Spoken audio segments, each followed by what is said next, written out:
Hi Umar moto garage. இந்த ஹேண்ட்பர் பார்த்துருப்பீங்க, நான் வீடியோஸில் வர்தாச்சு ஹேண்ட்பர்னு சொல்லிட்டு ரொம்ப நாள் ஸ்டாக் இல்லாமல் இருந்துச்சு. ஆனால் அது வர்தாச்சு இல்லை, குவாலிட்டின்ற ஒரு பிராண்டில் திருப்பி விட ஆரம்பிச்சிட்டாங்க. சேம் வர்தாச்சு ஹேண்ட்பர் மாதிரியே இருக்கும். ரொம்ப பேர் கேட்டுட்டு இருந்தீங்க என்கிட்ட, ப்ரோ எனக்கு வர்தாச்சு ஹேண்ட்பர் வேணும்னு சொல்லிட்டு. ரொம்ப நாளாக ஸ்டாக் இல்லாமல் இருந்துச்சு. இப்போ ஸ்டாக் ரீஸ்டாக் வந்திருக்கு. இது வந்து நம்ம வீடியோஸை பார்த்துட்டு கஸ்டமர் வந்து கொரியர் போட்டு விடுங்க ப்ரோன்னு சொன்னாங்க.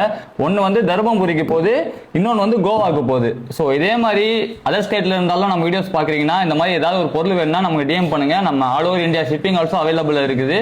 என்ன உங்களுக்கு பொருள் வேணும்னாலும் நம்ம வீடியோஸ்ல பாக்குற பொருள் வேணும்னாலும் நீங்க டைரக்டா நம்மள வந்து டிஎம் பண்ணுங்க. நான் உங்களுக்கு கொரியர் பார்சல் போட்டு விட்டுறேன். ஸோ அதே மாதிரி தான் இந்த ஹேண்ட் பிரேக் எடுத்தாங்க ரெண்டு பேருமே. நான் டெய்லி வண்டி யூசேஜ் பண்றேன் ப்ரோ, எனக்கு பேக் பெயின் ஓவரா வருது, அதெல்லாம் வைப்ரேஷன் கம்மியாகும்னு சொல்றாங்கன்னு. ஆமா, இது போட்டால் வைப்ரேஷன் கம்மியாகும், உங்களுக்கு நீங்க எதிர்பார்க்குற அளவுக்கு இருக்காது, ஓரளவுக்கு கம்மியாகும். ஆனால் ஸோ இது வந்து நம்ம வந்து கொரியர் போட போறோம். இதே மாதிரி உங்களுக்கும் ஏதாவது ராயல் என்ஃபீல்ட் ஸ்பேர்ஸ் நம்ம வீடியோஸ் பார்த்துட்டு உங்களுக்கு தேவைப்படுதுன்னா ஆல் ஓவர் இந்தியாவில் ஷிப்பிங்கும் அவைலபிள் இருக்குது. ஒரு ஸ்க்ரீன்ஷாட் எடுத்து எனக்கு வாட்ஸ்அப் பண்ணிடுங்க, நானே உங்களுக்கு இதே மாதிரி கொரியர் பண்ணிடுறேன். அதே மாதிரி இப்போ கொரியர் பண்ண போகிறோம் தர்மபுரிக்கும் கோவாக்கும். ஸோ உங்களுக்கு எதனா பொருள் வேணும்னா டெஃபினட்டாக நம்ம ஷாப்பை விசிட் பண்ணுங்க. இல்லை நீங்கள் அதர் ஸ்டேட்டில் இருந்தாலும் கொரியர் ஆல்சோ பண்ணி தரோம். நம்ம keep supporting Umar moto garage. Annamalai